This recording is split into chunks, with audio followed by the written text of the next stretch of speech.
I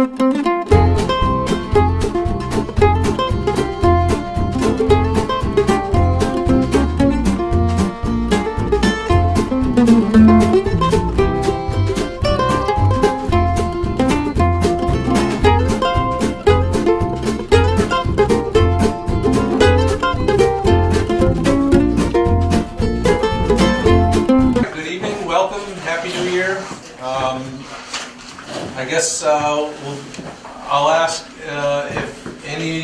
if anybody has time constraints. If anyone needs to. Okay, so we can start with the. Going first? Sure. I'll read the stats and I'll get out of the chief's way. Homicides, there was 0, citywide 0, robberies 0, robberies, I'm sorry, 1, non-domestic assaults 0, residential burglaries 2, commercial burglaries 0, larcenies 0, and motor vehicle thefts 2. Those are the stats for the last month of 2019. Oh, by the way, Merry Christmas and Happy New Year to all you folks. We haven't seen you since Thanksgiving, so but with that, I'll hand it over to the chief. Thank you. So I want to say Happy New Year as well. Hopefully a prosperous New Year for everyone, and hopefully crime continues to go down. On that note, we had a great year, really. Crime overall is down about 40%. Every crime category is down except domestics. Domestics are up a little bit, and I think with a lot of new officers, they're being really aggressive about taking the initiative. And when they see something that may even be on the fringes of a domestic, they take that extra step, they make an arrest, which makes our numbers go up, which is a good thing in the domestic category. Obviously, we don't have to talk too long about how that's an issue, not here, but in this country, in the world overall. You know, nobody should be putting their hands on anyone, especially a female. So that's a good crime category to have up, but every crime category is down. There are some very significant ones that are down, like motor vehicle theft for the year was down 46%. Now, as we all know, not too long ago, Lawrence was considered at one point the motor vehicle capital of the world based on the number of cars stolen here per capita of the people. So to come to this point where our number is now the lowest it's been in over 20 years is really saying something. So the number is trending down. Last year wasn't a bad year either, but this year was even better. Like I said, it's the best number we've had in over 20 years. So again, hopefully that translates to the rates going down insurance-wise and things like that. It usually takes a few years to catch up to that point, but we're going in the right direction.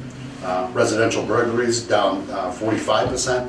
Commercial burglaries down 36%. So again, everything's down significantly. And when we started the beginning of the year, really my goal for the department was really only to be down overall 3.5% from last year. We're down almost 40% from last year, so probably too big of a jump to try to duplicate this year, but we'll take it. You know, I think a lot of good things have happened in the city. A lot of young police officers on the road. We're doing a lot of good initiatives with the K9 unit, the gang unit, cameras are rolling out. So I think, you know, Lawrence is going in the right direction. The legislature has done a great job about funding Lawrence with our staffing grant, which allows us to do a lot of the things that we do out there. Again, can't say enough about the mayor. Every year of his 2 terms, he's put more and more police officers on, probably 30, 40 at this point, since he took over, which is a tremendous tool for us in the police department, which allows us to do all those community policing stuff that everybody wants. Traffic, walking beats, officers on bikes, interacting with the community, things like that. So much to that point that Officer Joseph Pedalaro is now assigned up here to this area. A lot of you may know him. Joey's actually a resident down the street, used to live right on Howard Street. 37 Howard. 37 Howard Street for a long time. Joey and I went to the academy together, going back a few years now, but I remember we used to meet up at Joey's house to get in his van to drive to the academy in Burlington, which is some good memories. So Joey's a great guy, he's got a lot of experience. He rides the motorcycle, so during the good weather, you'll be able to see him out there on the bike and stuff like that. I know one of his pet peeves or one of his favorite places to hang out is the park up there on Storrow Park on High Street. So he's well aware of it, and he does a great job up there making a lot of arrests. He's not too shy about giving out tickets, so I know radar and stuff like that can be an issue for you guys up here on High Street and Howard Street. So Joey's certainly active in that regard, and he'll continue to do that. So it's a good thing to have him up here. So really, that's the kind of thing that we'll be able to do more of as we add more and more police officers. To that point, we have 5 in the academy right now. They get out in April. They'll go into a training program with us for 12 weeks. So by summertime, we're looking to add some more community policing officers. Maybe we could do something where we have every area covered day and night. So that would be a great thing to have. It's been a long time since that's happened here. And again, that'll help us continue to trend the crime down, which is, like I said, it's pretty low. It's going to be hard to beat that next year or 2019, but we're going to do the best we can. I think with some of the initiatives we have, cameras and things like that, I think that will help.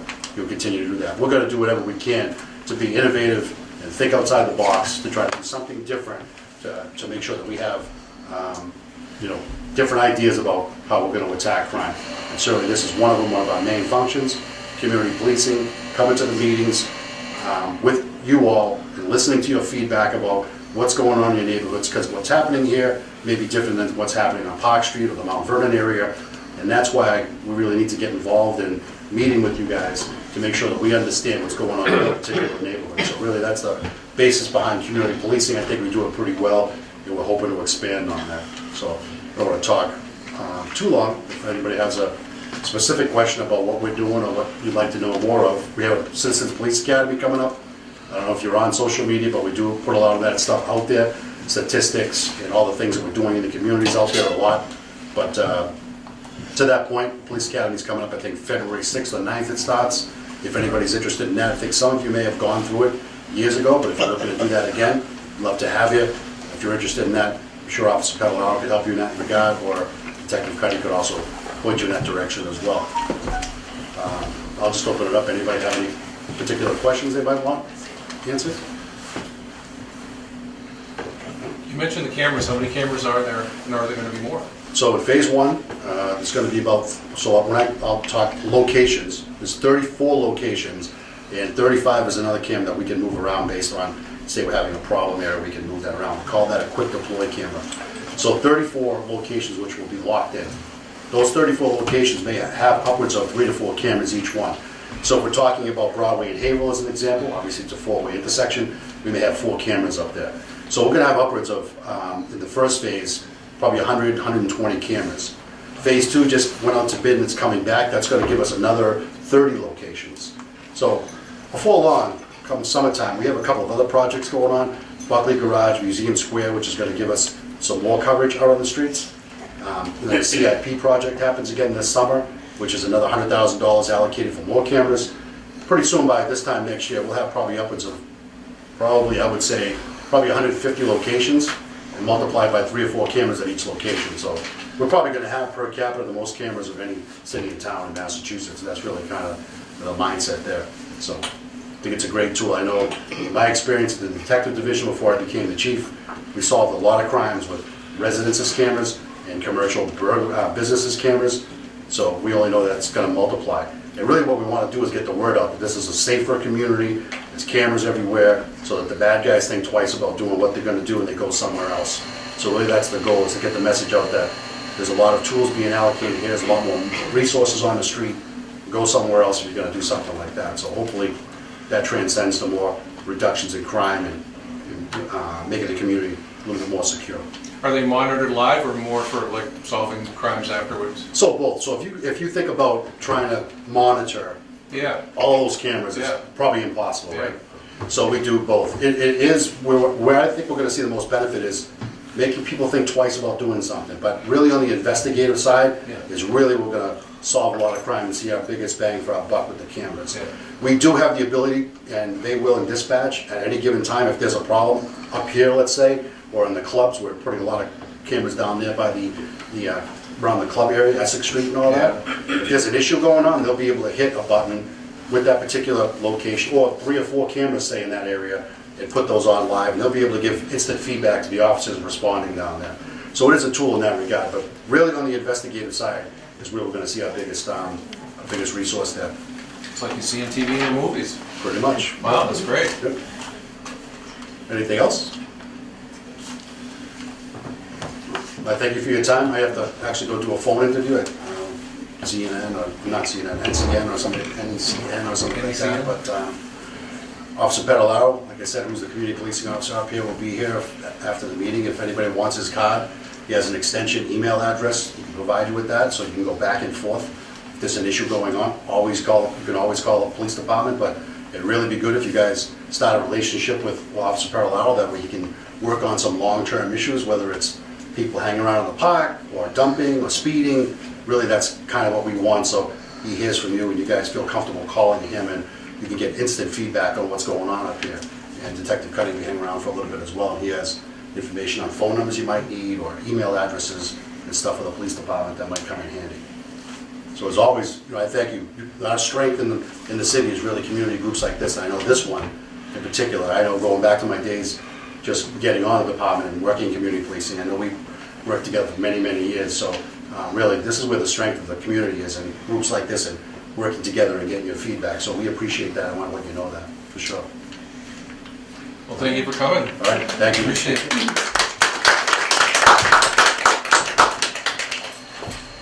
And the community policing training, right? I think there are 3 people in here that attended the first class. As I say, wrote the curriculum. Yeah, so if anybody wants a refresher, I mean, we'd love to have you in the course. It's a It's a good idea. You know, you and Ann were in the first class, right? Yeah, it's good I stuff. lost the I picture. don't think we're in the first one, but pretty early. Yeah, no, it's good. We love having you. Things haven't changed. Thank you. I can't see behind the pole here. Wendy? Hi. Or I'm sorry, is anybody else behind the pole in a hurry? Marina Costa is here from Senator Feingold's office. Or is anybody in a hurry? I'll get to you first if you're in a hurry. Okay. Well then, whoever wants to go next. Wendy, if you want, or...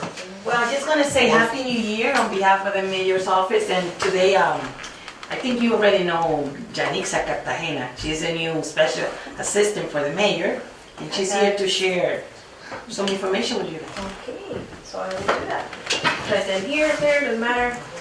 Wherever, although It's easier for him to film. it's easy for him to get you on camera if you... Okay, so I'll go right here. That's Is that's that fine. good? Yeah, it's good. Okay, so just a few updates from the mayor's office. So this is the last week for Christmas tree pickups. So get those on the curb if you need to. The mayor's State of the City address will be held on February 5th at the City Council. Friday, February 1st is the last day to file for an abatement.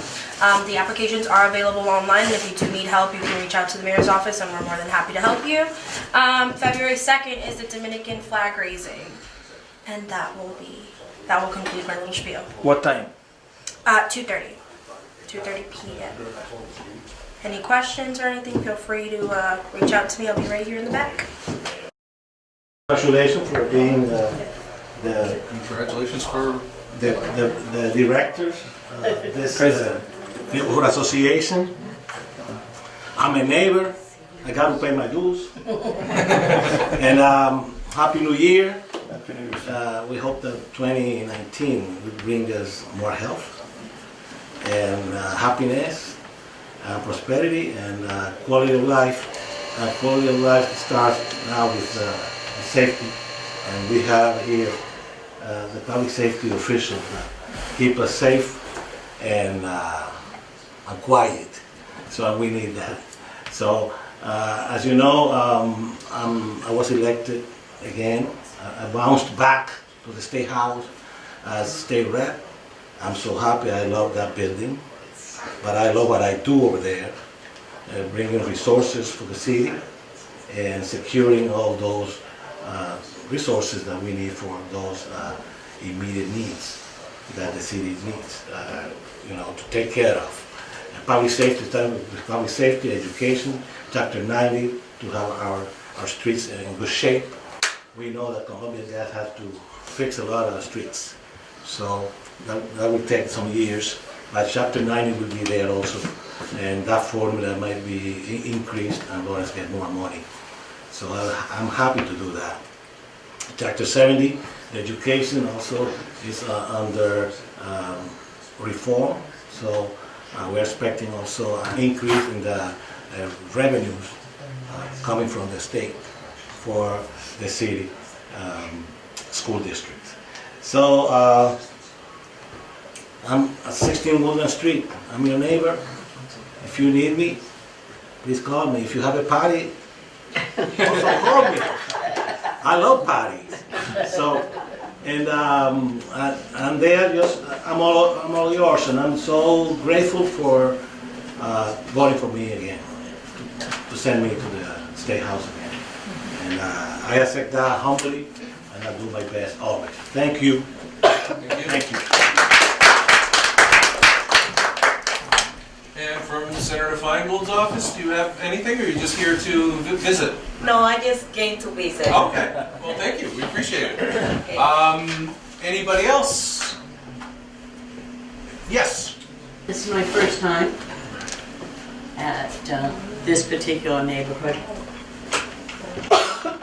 association partnership meeting. I used to go to the Tower Hill one. I know that's the wrong side of the city, but that's where I lived at the time.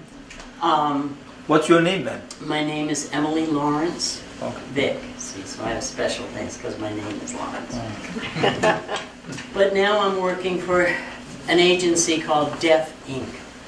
And I want to heighten the awareness of deafness in the area. I might ask, is there anyone here that has any problem hearing?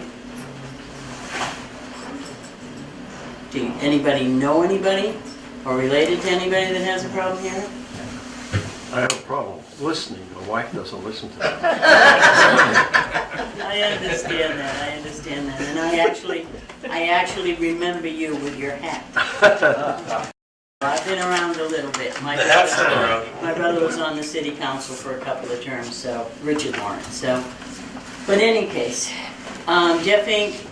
is a nonprofit. It provides all kinds of services. If you need a phone that'll help you hear better, if you need some safety devices like alarms that will flash or shake your bed, and the shaking bed can be a little scary sometimes, you get used to that. I myself am hard of hearing, so I'm even more so. So if I'm yelling at you, it's only because I can't hear in this ear, so I think I'm talking at a normal range. We're right over in Riverwalk. This is a new thing, although Deaf Inc. has been around since 1977 in Boston. So it's new since last November. Well, they actually officially opened in December. So what I'd like people to do, if they have any questions or they'd like to get the newsletter, I have a little sign-up thing where you can give me your information. I can actually leave it here, and I can get back to you and get it from you, or a copy. You may want to keep a copy. It's just really good things, and then there's no charge. We have all kinds of ways, and we know all kinds of places that'll pay for stuff.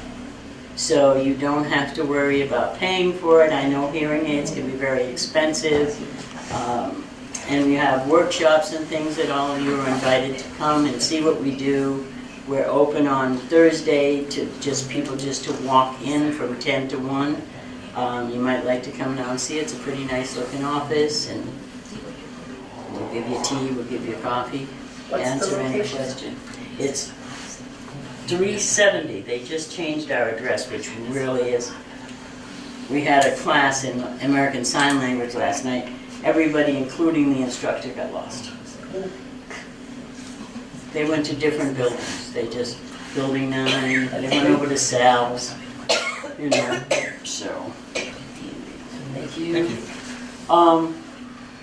So that's about it. I mean, I'd really like to see more people that have concerns, auditory concerns, being part of the neighborhood. And if it takes me coming down to interpret, if it takes coming down here and bringing the FM so that we can hook them up so people hard of hearing can hear, we'll do that.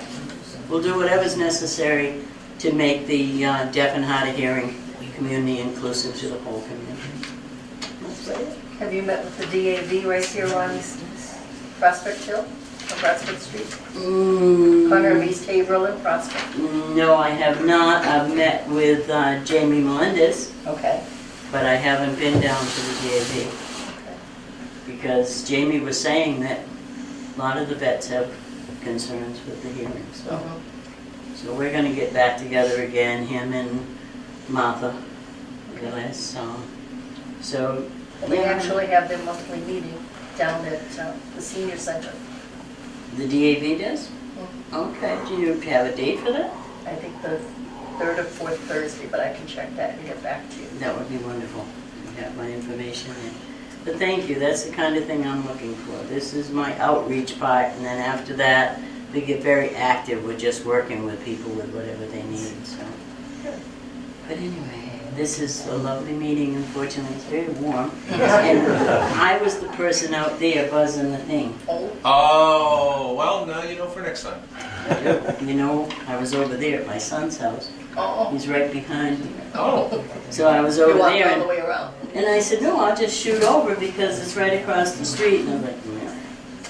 But anyway, I made it. I'm here. I want to give you. Yeah, thank you for coming. Now, like the things you mentioned, flashing lights and things that shake the beds and stuff, those are for what, like fire alarm kinds of things? Fire alarms, Wow. for doors. Ringing. So you Oh, know wow. somebody's at your door. Yeah. You know somebody's ringing your phone. I'm gonna leave you that. There's so many things that you don't even think of that can make your life more comfortable, that can make your life safer.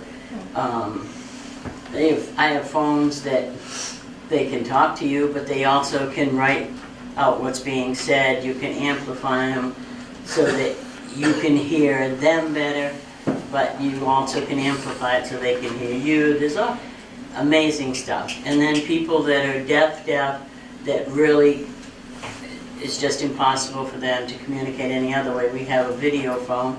Again, it's absolutely free. You see the person right there, and you have an interpreter if you need an interpreter. If you need somebody, talk to somebody in Spanish, because I always do, and then I can't speak Spanish. So I can call, and the interpreter will get me a Spanish interpreter so that I can talk to people through this device. So there's all that out there, and I really would like anyone who needs it, wants it, to be able to take advantage of it. And you mentioned the sign language classes? Yes, sign language class. In fact, we had one that started last night, eventually, when everybody found the place.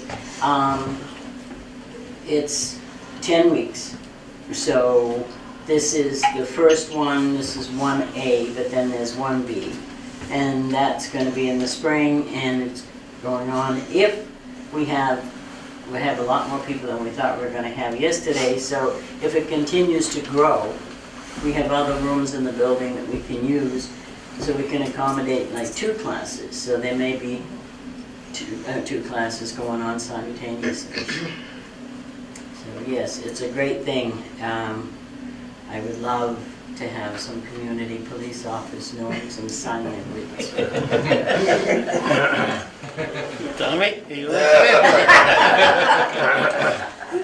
You know, so, I mean, and you know, think about, I mean, I don't even want to talk about it anymore, but remember that thing that happened September, 13th. Yep, I know, that's a wonderful number too. So, we had people that didn't know what the heck was going on. People just burst through their door and grabbed them and dragged them out. All for good, because it saved their lives. But it would have been so much better if somebody could have signed to them, you know, and said, there's an emergency, you need to get out, you'll be safe, it's okay. Just simple signs. It doesn't take a whole major vocabulary, you know. Just enough so that people know that you're not stealing them, that you're not going to hurt them, that, you know, give them an idea of where they're going to go. So it was really sad for a couple of people that I have in my group over there. So I'm really serious about that. So if you would like my card, then you could be in touch and we could. Excuse me, where is the class? You said you have a sign language class? Yes. Where?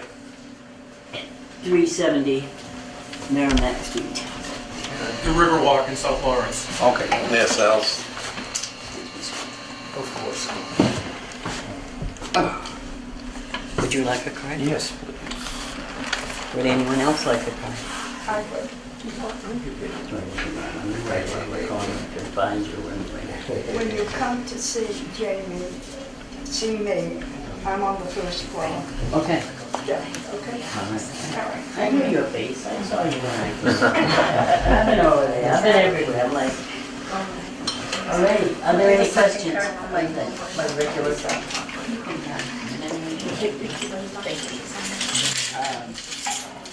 Any other? I have a question.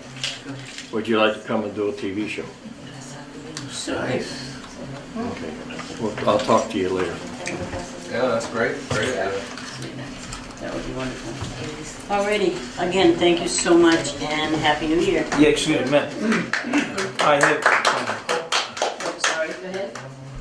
Do you partner with the library? Not really, but the library offers us space and assistance and materials and anything we need. That's the reason I'm saying, because at the library there are many materials for your project. Right. Okay? Absolutely. So you are involved with the library, is this what I'm gathering? I was, but you can still go. No, but it's okay. It's okay, no, absolutely. That's one of the things that we're taking advantage of. And we're letting them know. There are too many always. materials over there. Material? Yes, ma'am. Yes, Okay? absolutely. Absolutely, thank you for that. No problem. And we certainly will, because many times when we have an event, we will go and they will allow us to put up some kind of notification about it, so they're already good with us, but I will continue with that. Okay.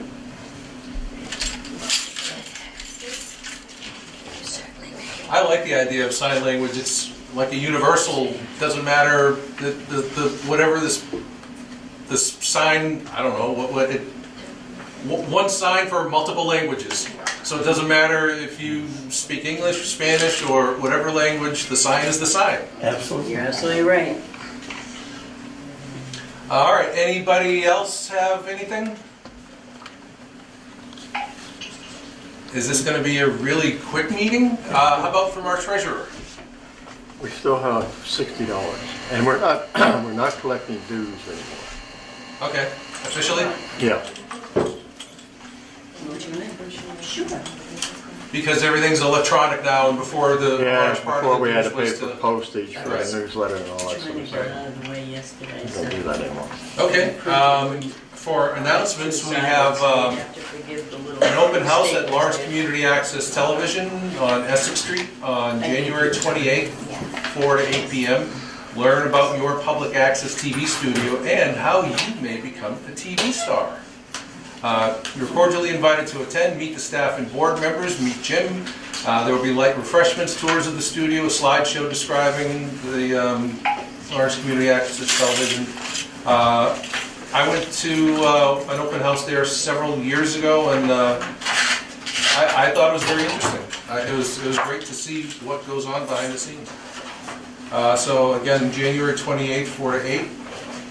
Any other announcements?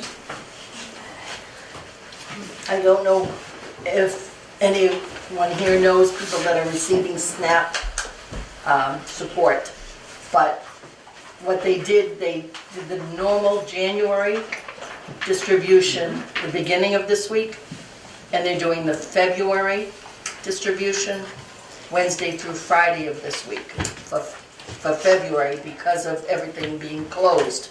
And they want to be sure people understand they have to hold that to be able to have money for February. It's just because by February, they expect more of them will not be working.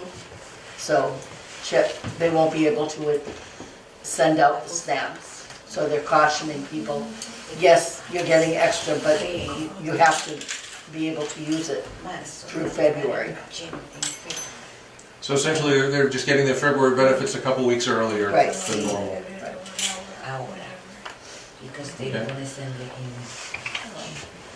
Anyone else have anything? Officer? I used to deliver newspapers to your family's house. I have a question maybe we should be thinking about. A lot of the neighborhood associations only meet 3 times a year. And in the wintertime, it's a little tough, for our members, who are youngsters, getting here. They have a hard time wading through the snow and stuff. And the same thing in the summertime.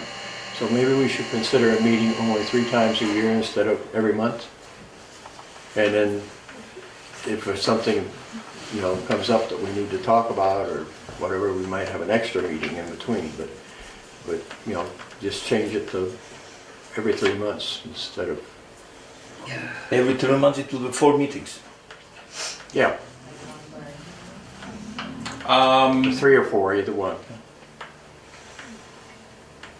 Well, thinking ahead to next month, I'm guessing that it's probably gonna land on February school vacation. Yeah.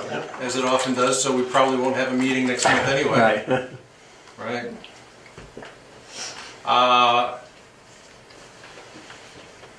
I don't think there's any reason why we can't do that. I don't see any problem with that. What's everybody else think? Seems to make sense, we don't have a whole lot of business.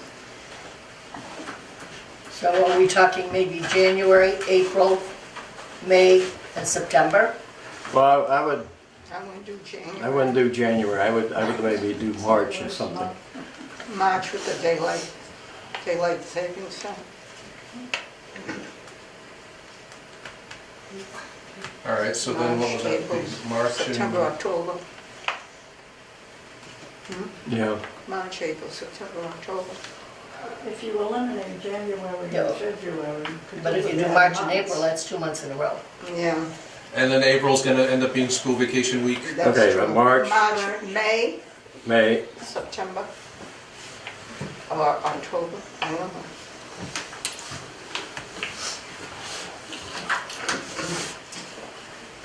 Okay. Do it every 2.5. March, June, If you eliminate No, do January it. and February, March, May. that'll give you 10 months. Do we want to do a survey electronically and see, yeah, we can do that. we can tell them what months we're looking at and see, have people provide us feedback. What Arlene said is, I think those 4 months are good. Because March and May, weather is not that Right. good. Right. And then September and October, Mr. Marcos Deveres needs to come here before election. He's running every year, so it has to be before the election. You cannot miss those 2 months. Right. I think those 4 months are good. Those do make sense. Because then you run into Thanksgiving and Christmas with Right. November, December. Okay, so what are you thinking about? Although then it's a long gap between the last meeting In of March. the year and the first meeting of the year. Does that matter? What's the last month that you're gonna meet? October, if we take that, Well, if we go by that schedule, October would be the last one. So then we wouldn't have meetings November, December, January, or February, so we'd be off 4 months. Yeah, 4 months where it might snow. Right, 4 months where it might snow, 2 months are school vacation, Yeah. months, 1 month is Christmas. And like Jim said, if there's ever like something that's pressing in the neighborhood or whatever, you can always call many groups have done that, call a special meeting, Yeah, right. you know, so. Right. Well, is this something that we want to decide for sure now, or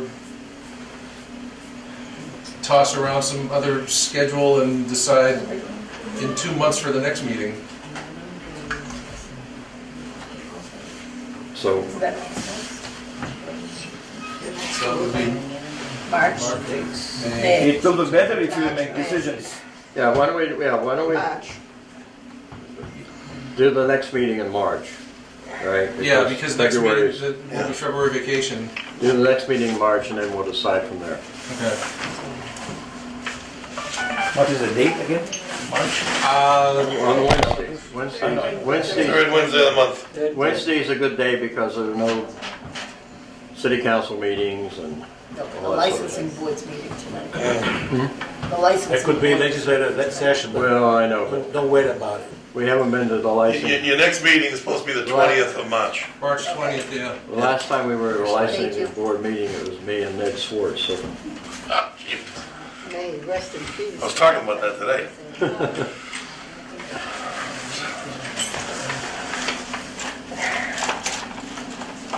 We lost 2 people in February. Ned Swartz. I said we lost 2 people in February, Ned Swartz and Dawn. All right, so do we want to officially call this meeting to an end? Unless anybody else has anything? Do you want to make the motion? Motion, we adjourn. All right. Thank you, everybody. Thank you.